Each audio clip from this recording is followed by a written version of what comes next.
रोडला या ठिकाणी विठ्ठलाच्या चरणी आपण प्रचाराचा शुभारंभ केला आणि आज 7 ठिकाणी रामनवमी निमित्त आपण हे करत आहोत आणि त्याच पद्धती त्या परंपरेला आपण पुढे देत आहोत। विठ्ठलाच्या चरणी प्रार्थना केली की महाराष्ट्रातल्या शेतकऱ्याचे जे संकट आहे ते लवकरात लवकर दूर कर आणि या महाराष्ट्राला संकटापासून मुक्त कर अशी प्रार्थना मी विठ्ठलाच्या चरणी केली। आणि त्याचसोबत मी नेहमी जेव्हा विठ्ठलाकडे येते तेव्हा माझ्या मनात कृतज्ञतेची भावना असते आणि भरून येतं मन जेव्हा विठ्ठलाचं दर्शन मिळतं आणि त्याच पद्धतीत आज देखील मन आमचं भरून आलं।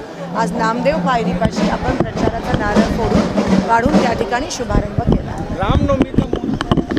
रामनवमी चांगला दिवस असतो म्हणून तो अर्ज ठेवलाय का पायावर? माझा प्रश्न राहिला आपण दरवेळेस अर्ज कारण का आज मुखदर्शन होत आहे म्हणून अर्ज तो ठेवलाच जातो। तो प्रत्येक वेळेस तशीच प्रथा आहे। उद्या तो ठेवला जाईल वेगवेगळ्या ठिकाणी। आम्ही या 7 ठिकाणी ठेवणं शक्य नाही। आज प्रचाराचा नारळचा शुभारंभ इथे झाला। विकास केला नाही असं काय आरोप फडणवीस साहेबांनी केला।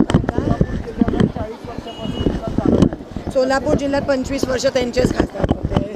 देवेंद्र फडणवीस म्हणाले की ही निवडणूक सातपुतेची नाही, शिंदेची नाही, तर त्यांच्याकडे आता दुसरं काहीच राहिलं नाही बोला। नरेंद्र मोदी आणि राहुल गांधी असं का म्हटलं ते कारण का बघा मुद्द्याचं बघितलं तर सोलापुरात त्यांनी काही काम केलं नाही।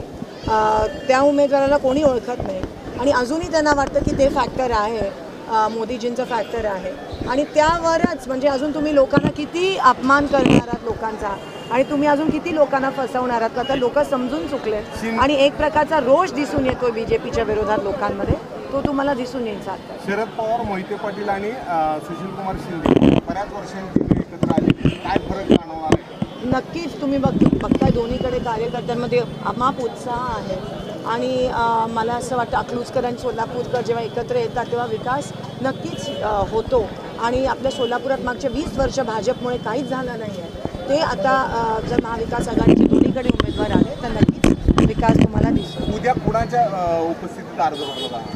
उद्या आमचे सगळे महाविकास आघाडीचे जे नेतेगण आहेत सोलापुरातले आणि त्या ठिकाणी राणा पटोलेजी पण येणार आहेत, शिंदेसाहेब पण असणार आहेत, त्यांच्या उपस्थितीत आम्ही अर्ज भरणार। काही महिन्यांची ओपिनियन पोल आले त्यामध्ये महाविकास आघाडी चांगलं वातावरण आहे, सोलापूरमध्ये थोडीशी काय ते अजिबात जे काही ओपिनियन पोल झालेत एकतर ते बॅन करायला पाहिजेत आणि गोदी मीडिया आहे सगळे मॅनेजर्स आहेत